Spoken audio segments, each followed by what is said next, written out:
College Gadhinglaj इथून BBA first आणि second इयरचे सगळे स्टुडंट्स घेऊन गोकुळ शिरगावला व्हिजिट देण्यासाठी आलोय. आमची टीम जी आहे ती मॅनेजमेंट टीम आहे, त्याच्यामुळे आम्हाला गोकुळ शिरगावमध्ये होणारे प्रोडक्शन, त्यांचं ऑपरेशनल मॅनेजमेंट आणि त्यांच्या मॅनेजमेंट थिअरीज याचा अभ्यास किंवा याची इन्फॉर्मेशन जी आहे ती आमच्या स्टुडंटला मिळणार आहे, म्हणून आम्ही इथं आलोय. सो मला अशी आशा आहे की इथून आमची मुलं जी आहेत ती नक्कीच जास्तीत जास्त इन्फॉर्मेशन घेऊन जातील. ओके, चला बघूया. हेच काय तुमची मुलं सगळे? टोटल किती जण आलेले आहे? आम्ही 52 स्टुडंट्स आणि 4 स्टाफ आलोय. HOD RD कमते सर, त्यानंतर प्रोफेसर निकम मॅडम, त्यानंतर प्रोफेसर मस्ती मॅडम. मस्ती मॅडम म्हणजे मी. येस. त्यानंतर मी सोनटक्के मॅडम. Okay, thank you.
खाली क्रेटमध्ये एक बॅग पडते. शिवाय त्या क्रेटमध्ये 20च बॅगा टाकायच्या. समजा याच्यात कुणी 21 बॅग जर घातली तर या शिफ्टला जेवढे आहेत तेवढ्या सगळ्यांना प्रत्येक 20च पॅकेट टाकायचे. समजा 21वर टाकलं चुकून कुणी तर या शिफ्टला सगळ्यांना 200 रुपये प्रत्येक, आणि ती पण पगाराला कपात. तुम्हाला त्याचं पत्र किंवा त्याचं स्पेशल इंटिमेशन काही येणार नाही. त्याच्यामुळे हे काम पुढे सुपरवायझर आहे. ज्या वेळेला कोल्ड स्टोरेजला हे जातं सेव्ह करायला तेव्हा ते मोजून आत सेव्ह केलं जातं. शिवाय हे जे काम सुरू आहे वर्षाचे 365 दिवस 3 शिफ्टमध्ये चालतं. आमच्या हेड ऑफिसला मार्केटिंग विभाग आहे, तर तिथं त्याची मागणी आज येते त्यानुसार हे पॅकिंग सुरू असतं.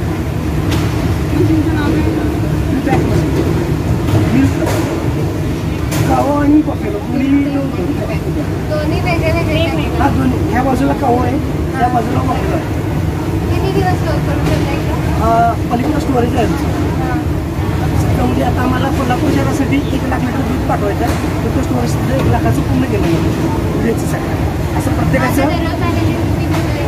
बरं चाललेलं. तुम्हाला बाहेरनं येताना मोठे टँक दिसले बघा, तो एकाची क्षमता 2 लाख लिटर आहे. त्याच्यात ते सील केलं जातं. आजचं दूध आलेलं आता जे आपण दूध बघितलं दुधाच्या गाडीत आलेलं, तर ते पूर्णपणे इंडस्ट्रियल रॉ मटेरियल आहे. त्याला कुठलीही प्रक्रिया वगैरे केली आहे. गाईच्या आणि म्हशीच्या काशीच्या काढल्यानंतर सगळं देखील आलं जातं. तुम्हाला तिकडे सांगायला असेल दररोज किती येते तेवढं पॅकिंग होतं होते. बाकीची पुढे आता तुम्हाला माहिती सांगायची. या टोटल 12 एकरची प्लांट आहे. 12 एकरमध्ये मग कॉफी प्रोडक्शन व्हेकल पार्किंग म्हणजे पोल्युशन कंट्रोलसाठी तो भरपूर करतो. काय बघा हे बिल किती त्याच्यामध्ये कॅपॅसिटी मिल्क जवळजवळ हे 2000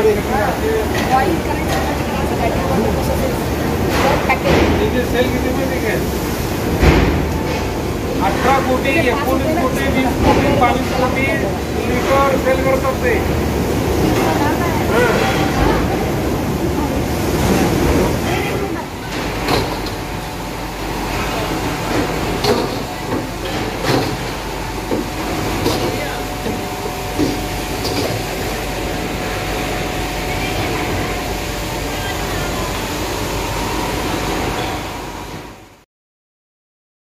त्या गाडीत 2 प्रकारचे कॅन होते असे ॲल्युमिनियमचे.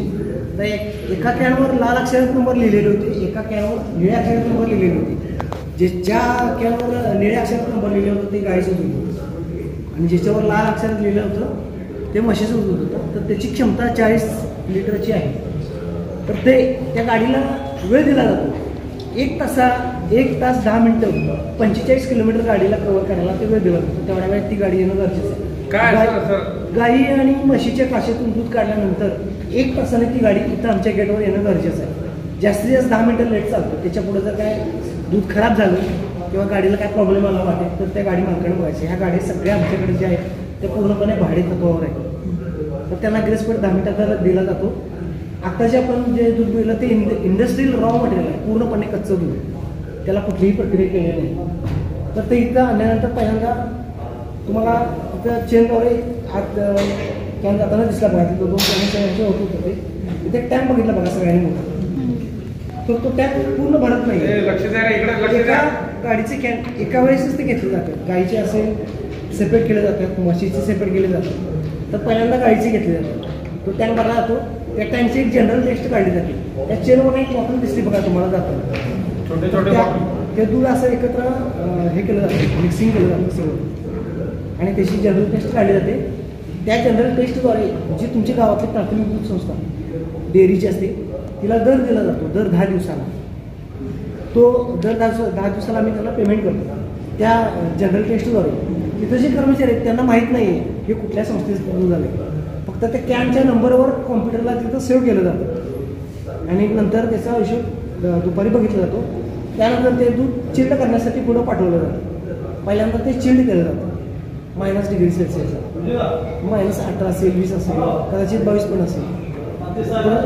प्रत्येक चिल्डरला क्षमता दिली जाते. 50,000 लिटरला एवढी टेम्परेचर देण्यासाठी ते पाठवलं जातं. असे जवळजवळ 12 ते 15 चिल्डर आहेत ते चिल्ड केलं जातं पूर्ण दुधात चालेला. त्यानंतर ते टँकला सेव्ह केलं जातं. तुम्हाला बाहेरून येताना टँक दिसले बघा, तर त्या टँकमध्ये ते सेव्ह केलं जातं. त्यानंतर मग ते पाश्चरायझेशन करायला आम्ही पाठवतो. पाश्चरायझेशन करताना पण तसं तीच सिस्टम. पाश्चरायझेशन म्हणजे नेमकं काय सांगा? पाश्चरायझेशन म्हणजे नेमकं काय, जर आपल्याकडं गाई आणि म्हशी भरपूर तर त्यांचा आजार दुधाद्वारे आमच्याकडून येऊ शकतो. त्यांचा आजार आमच्याकडे येऊ शकतो म्हणजे दुधाच्या माध्यमातून. हो, आपण चारा घालतो फॅट वाढण्यासाठी, पशुखाद्य घालतो आणि अजून जर फॅट वाढवायची असेल तर अजून माणसं बरेच प्रकार अवलंब करतात. कोणी साखर घालतं, कोणी शेळीचं दूध मिक्स करतं. तर आमच्या इथं मायक्रोबायोलॉजी असल्यामुळं ते समजतं त्या संस्थेला आमचं पत्र जातं दुसऱ्याशी. त्यामुळे तसं शक्यता होत नाही. तर पाश्चरायझेशन करणं काय गरजेचं आहे तर तो पाश्चरायझेशन करणे म्हणजे हीटिंग करणे. पहिल्यांदा ते दूध 88 ते 90°C उकळलं. 100 डिग्रीला आहे. तुम्ही काय करता? चिलर आहे तो त्याचा अर्धा भाग थंड असतो, अर्धा भाग गरम असतो. अर्ध्या भागात पहिल्यांदा थंड दूध पाठवलं जातं. त्यानंतरच त्याला कालावधी दिला जातो गरम करण्यासाठी. तेवढ्या वेळेतच ते गरम होणं गरजेचं आहे. आपल्यासुद्धा घरी पाश्चरायझेशन होतं, पण आपण चुलीवर किंवा गॅसवर ठेवल्यावर दूध म्हणतो आपण थंड झाल्यावर घ्या, गरम कोण खात नाही. तर आपल्यासुद्धा घरी पाश्चरायझेशन दररोज होतंच. पण आमच्याकडे तांत्रिक पद्धतीने 1 लिटरपासून 50 लिटरपर्यंत काय टेम्परेचर द्यायचं हे आमचे लॅब ठरवतात. त्यानुसार ते पाश्चरायझेशन होतं. आणि तुम्ही घरात कसं 100°C ते बॉईल होतोय. तिथं 100°C बॉईल करायचोय 80 ते 95 त्याची जी मलई, त्याची जी फॅट ती कुणालाही माहीत नसते पहिल्यांदा पाश्चरायझेशन करताना. आणि त्याची फॅट 10 झिरो सुद्धा असू शकते, 6 झिरो पण असते, 4 0 गाईचे दूध आणि म्हशीचं दूध डेली आमच्याकडं 18 लाख लिटर दूध येतं पूर्णपणे इंडस्ट्रियल रॉ मटेरियल. त्यानंतर ते बघा ते काय म्हटले तुम्ही जरा आम्ही इंडस्ट्रियल रॉ मटेरियल बरोबर म्हणजे हा फॅक्टरीमध्ये कंपनी असं कन्सिडर करून जे कंपनीला दूध येते तो इंडस्ट्रियल रॉ मटेरियल आणि तुम्ही ते घरात वापरता तो इंडस्ट्रियल रॉ मटेरियल म्हणत नाही. बरोबर. आता कम्प्युटर घरात वापरायला लागला की ते म्हणत नाही आणि ते जर ऑफिसमध्ये वापरायला लागला की कमर्शियल म्हणतात ते. बरोबर. असा तो प्रकार आहे. आणि असे चिल्लिंग तरी करायलाच पाहिजे. चिल्लिंग का करायला पाहिजे? भयंकर बॅक्टेरिया असतात त्यामध्ये आणि ते हार्मफुल असतात. त्या प्रोसेसच्या माध्यमातून बॅक्टेरियाला सगळं चिल केलं जातं. आपण काय करतो, आपण खेडेगावात राहतो त्याच्यामुळे आपल्याकडे प्रतिकारशक्ती इतकी आहे की तुम्हाला त्या बॅक्टेरिया काउंटिंग रुटीन काय बघायची गरज नाही. आणि आपण जे खातो ते पौष्टिकच खातो आपल्या शेतात. त्याच्यामुळे शहरात राहणारच त्यांना ते बॅक्टेरिया काउंटिंग. शिवाय आमच्याकडं डेली 12 तालुक्यातून दूध येतो. आजचा इथं जसा प्लॅन्ट आहे असाच प्लॅन्ट शिरोळ तालुक्यात, असाच प्लॅन्ट गडिंग्लजला, असाच प्लॅन्ट बिद्रीला, असाच प्लॅन्ट सवडी तालुक्यात बोगव्याला, असाच प्लॅन्ट हक्कनगर तालुक्यात. असं इथं जे त्या भागातून तुम्ही इथं एकत्रित केलं जातं आणि ते इकडं पाठवलं जातं टँकरवर. ते पूर्णपणे प्लॅन केलेलं असतं. इथं जसं प्लॅन्ट आहे असा मुंबईला आमचा प्लॅन्ट आहे. इथून टँकरद्वारे मुंबईला दूध जातं. मुंबईला डेली 8 लाख लिटर दुधाची विक्री होते डेली. 7:30 नंतर मुंबईला गोकुळचं दूध कुठेही मिळत नाही. आपल्याकडचं जे पाणी आहे, आपल्याकडचं चारा आणि आमच्याकडचं बनणारं पशुखाद्य ह्याची जी पौष्टिकता त्या दुधात उतरते त्याच्यामुळं आपलं दूध हे पूर्णपणे चवीचं आहे. त्याची जशी आपण वरणाला फोडणी देतो की वरण चवदार बनण्यासाठी, तसं काय आम्ही त्या दुधाला करत नाही. जे नेचर आहे ते सगळं तुम्हाला देतो. इथं आल्यानंतर आमच्याकडे लिक्विड प्रोसेस जास्त आहे त्याच्यामुळं इतर प्रोडक्ट आम्ही कमी बनवतो.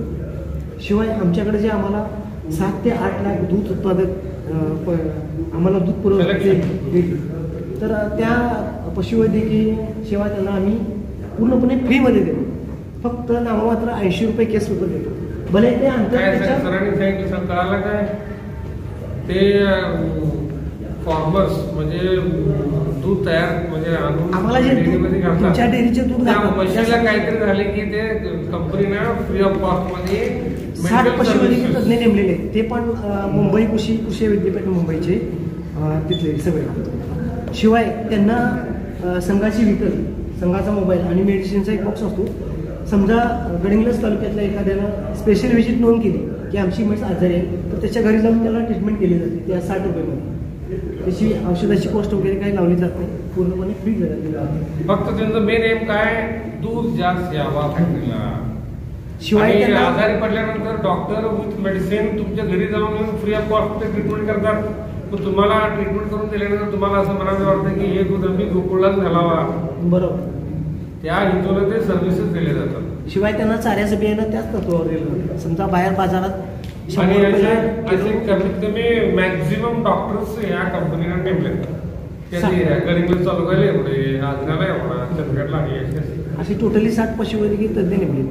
स्वतःची प्रयोगशाळा आमच्याकडे आहे ताराबाई पार्कमध्ये. मोठा आजार असेल, सिझर वगैरे असेल तर त्याची टेस्ट तिथे केली जाते. त्यानुसार ते तिथले पशुवैद्यकीय तज्ञ त्यांना मार्गदर्शन करतात. त्यानुसार त्याची पुढची ट्रीटमेंट सुरू होते. तिथं काय आहे ते ट्रीटमेंट ऑपरेशन सकट करतात सगळं पूर्ण डिटेल त्या 60 रुपयामध्ये. शिवाय त्यांचा जनावरांचा विमा सुद्धा केला जातो. तर त्या विम्याचे अर्धे पैसे संघ भरतात आणि अर्धे पैसे शेतकरी भरतात. त्याच पद्धतीवर चाऱ्याचं बियाणं देतो आम्ही. समजा बाहेर मार्केटला 100 रुपये किलो असेल तर 50 रुपये संघ घालतो, 50 रुपये त्यांनी घालायचे. चांगल्या पद्धतीचं बियाणं, जेणेकरून आमचा त्याचा वैरण विभाग सेपरेट माणूस आहे तर तो तिकडं कसं ते पेरणी करायची किंवा तुमचा प्लॉट किती मोठा आहे, त्याचं खताची मात्रा काय द्यायला पाहिजे हे सुद्धा सांगायला होतं संघाच्या वतीने. तो आपण हे बघा फॅक्टरीमध्ये रिसर्च अँड डेव्हलपमेंट विभाग असतो. तर या मेडिकल विभाग तो रिसर्च अँड डेव्हलपमेंट आणि तो म्हशीला चारा वगैरे कसं द्यायचं तो रिसर्च अँड डेव्हलपमेंट आणि त्याचं मेंटेनन्स कसं करायचं तो रिसर्च अँड डेव्हलपमेंट. त्यानंतर दूध इकडे आल्यानंतर त्याचं फॅक्टर्स बघणे तो research and development. Research and development फक्त तो सायन्समध्ये एवढंच नसतो की ह्या एरियामध्ये सुद्धा असतोय, पण ते विभाग सायंटिफिक अभ्यास करणे आणि हँडल करणे म्हणजे रिसर्च अँड डेव्हलपमेंट होतो. आणि सरांनी सांगितलं 30 एकर मध्ये हा प्लांट आहे. त्यानंतर ही जी इमारत आहे ही इथे सगळे आमचे प्रोडक्ट बनवतो. त्यानंतर हा जो सगळा तुम्ही ऐकला बघा, milk and milk product. Milk म्हणजे काय, ते पाकिट पण दूध मिळतो तो मिल्क झाला. आणि हे सोडून प्रोडक्ट म्हणजे सांगा काय बघू, मिल्क अँड मिल्क प्रोडक्ट काय उदाहरण सांगा. दही, पनीर, श्रीखंड वगैरे सगळं जो बाय प्रोडक्ट ऑफ मिल्क. हे करत असताना ते सुद्धा आणि हे सांगितलं नाही तुम्ही, मिल्कचं पावडर सुद्धा मिळतोय. ज्यावेळेस जून महिन्यापासून अगदी आता फेब्रुवारी अखेरपर्यंत इतकं दूध येतं की आमच्याकडं साठवणुकीला तेवढा क्षमता नाही आहे. तर त्याची आम्ही पावडर बनवतो. ती पावडर बनवत असताना त्याच्यातली पूर्णपणे मलाई जे फॅट आहे ते सगळं काढलं जातं. फक्त त्या पावडरची 3 झिरो फॅट असते. पुन्हा जर दूध बनवायला गेला तर त्याची मला 3च झिरो फॅट येणार. बाकीचं सगळं लोणी एसएन वगैरे असेल ते पूर्णपणे सगळं काढलं जातं. शिवाय 1 किलो पावडर बनवायला 10 लिटर दूध चांगल्या म्हणून मिल्कचा तो कॉस्ट जास्त असतो बघा पावडरचा. काय म्हणजे 10 लिटर घेऊन बॉईल करून करून करून करून सगळं पाणी काढून. आता आपण तिकडे जाणार आहे तिथं असं आपलं चहाचं जे गाळणं असतं असं तर असं आमचं एक प्रोडक्ट आहे डायोड नावाचं. डायोड त्याला डायोड म्हणतात. त्याच्यात पूर्णपणे ड्राय होतं खालून वर असं खालून वरती उकळी फक्त द्यायची. ते पूर्ण ड्राय केलं जातं 88-90 डिग्री सेल्सिअसला. प्रत्येक 50 लिटरला किंवा 1 लाख लिटर जर घेतलं तर त्यानुसार त्याची ड्रायची पॉवर वाढवली जाते. ते ड्राय होतं पूर्ण असं. त्याचं जे पाणी आहे ते वाफेद्वारे सगळं वरती निघून जातं, पूर्ण ड्राय होतं आणि तीच दूध पावडर बघा. पावसाळ्यात वैरण जास्त असतो की नाही, का असतोय, पाऊस झालाय मग गवत भरपूर असतोय आणि म्हशी फुल गवत खातात. गवत खाल्ले की दूध जास्त येतात. बरोबर. आणि त्या पावसाळ्यातल्या ज्या चाऱ्याची पौष्टिकता असते ते इतर चाऱ्यात येत नाही. कारण ते पावसाळ्यात असतं ते नेचर उगवलेलं असतं. त्याला कुठलंही केमिकल वापरलेलं नसतं. बाय नॅचरल येतोय. मिल्क जास्त प्रोडक्शन होतोय. आणि उन्हाळ्यात चारा असतोय, वैरण असतोय का ऊन असतोय. उन्हाळ्यात चारा असतोय पण आपण त्याला खताची मात्रा देतो आणि मग मिल्क प्रोडक्शन कमी येतोय. बरोबर. 6 महिने दूध उत्पादन जास्त आणि 6 महिन्यानंतर तुझं दूध उत्पादन कमी येतोय. आणि बघा डिमांड, लग्न असेल, यात्रा असेल, आता पुढच्या महिन्यापासून डिमांड आणि समजा फेस्टिवल असेल, दीपावली आली, दूध भरपूर लागतोय. सगळीजण काय करतात तिथं जातात. आता रमजान ईद आला, सगळी लोक काय करतात दूध आणायला जातात. आमच्याकडं रमजान ईदला 1 डेला 20 लाख लिटर दूध विकलं. हे बघा 20 लाख लिटर दूध शिल्लक राहत नाही, ते ठेवतात. हे एका दिवसाचं सेल आहे. एका दिवसात सेल होतं. आणि हे बघा आता जो फेस्टिवल जरा मे मध्ये आला किंवा एप्रिल मध्ये आला, दूध प्रोडक्शन कमी असतं. मग हे काय करतात, पावडर काय करतात, लिक्विड करतात, दूध तयार करतात, सप्लाय करतात. डिमांड ते कायम मेंटेन करतात. डिमांड मध्ये काय सांगतो, डिमांड आले की तुम्ही सप्लाय करायलाच पाहिजे. पावडरचं दूध बनवत असताना मी तुम्हाला सांगितलं की जी पावडर आहे आमच्याकडे ती 3 झिरो फॅटची. तर पुन्हा त्याचं दूध बनवायचं आहे तर त्याची फॅट आम्हाला किती पाहिजे, आता 6 झिरो पाहिजे. तर 6 झिरोची त्याच्यात मलाई लोणी मिक्स केलं जातं मिक्सरवर आमच्या. त्यानंतर ते लॅब टेस्ट होते. प्रमाणात त्याची टेस्ट आली तर बघितली जाते तरच ते विकेलं पाहिजे. आमच्याकडे कोर्स बघा BSc मायक्रोबायोलॉजी. ते काय तिथं लॅबोरेटरीज आहे, ते टेस्टिंग वगैरे करतात. तेच लोक इथं येऊन तो मायक्रोबायोलॉजी अनालिस्ट म्हणून लागतात. बरोबर.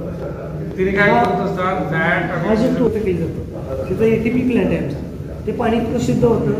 ही जी बाग वगैरे दिसते बाहेर तुम्हाला, त्या बागेला ते वापरतो. शिवाय एक्स्ट्रा झालेलं खालच्या शेतकऱ्यांना फ्रीमध्ये आम्ही सोडून देतो. ते काय ठेवून चालत नाही. आणि ह्या ज्या आता तुम्हाला पाईपलाईन बघितल्या बघा बऱ्याच जणांनी प्रिपेअर, तर त्या पाईपलाईन वॉश करत असताना त्याच्यातनं लोणी मलाई सगळं निघून जातं. त्याच्यात ते एकत्र केलं जातं. आता इकडे सुद्धा आपण जाणार आहे बघला, तिकडे सुद्धा पाईपलाईन आहे, ते वॉश करतो. तर त्याच्यातनं जे लोणी वगैरे असेल तर ते एकत्र केलं जातं. ते लोणी एका व्यापाऱ्याला आम्ही विकतो. तर तो कशासाठी वापरतो, तर आपला जो कपड्याचा साबण आणि धुण्याचा साबण जो आंघोळीचा साबण जो आहे तर त्याला बुळबुळीतपणा येण्यासाठी ती मळी वापरतो फिल्टर करून. म्हणजे इथं पटलेली म्हणजे काही टाकत नाही ना इंडस्ट्री, लक्षात घ्या. शिवाय इथून आता ते दूध असताना दूध वगैरे पाण्यावर मिक्स होतं बघा, ते सुद्धा ही सेपरेशन करतात, ते सेपरेशन केलं जातं. शिवाय इथं तुम्हाला आता येताना बाग दिसते बघा, तर हा बाग करण्याचा उद्देश शोभेसाठी पण झाला.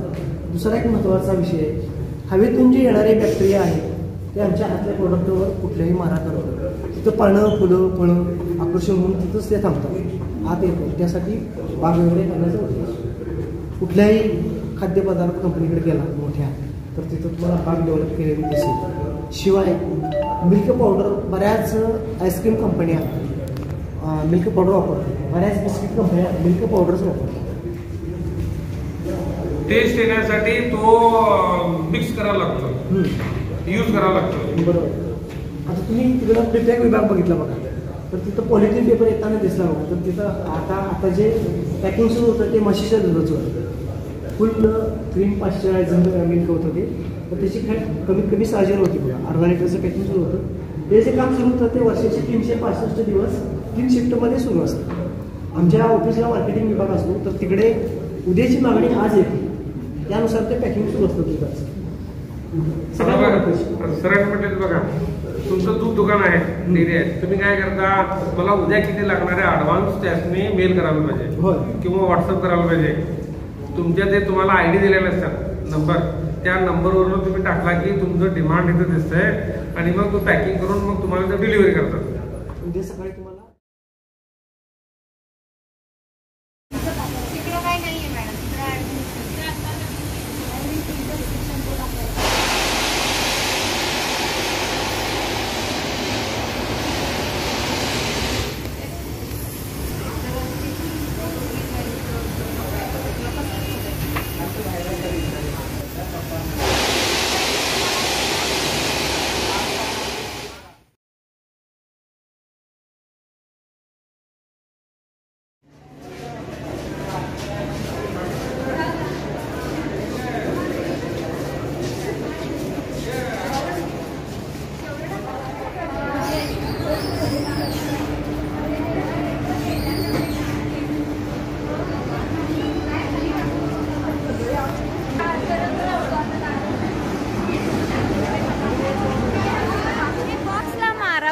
मारा बा कसा वाटते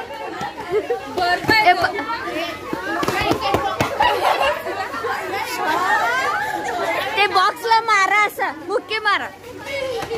कसा वाटते, कसा आहे,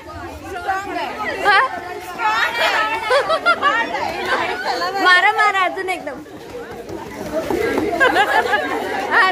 त्याला सांग ते बॉक्सला मारा, असं ते बॉक्सला मारा. तुम्ही मारा. सरका सरका.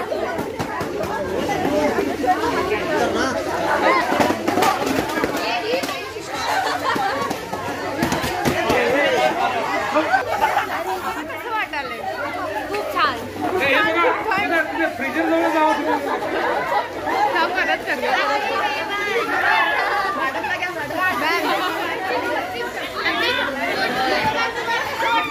खूप छान.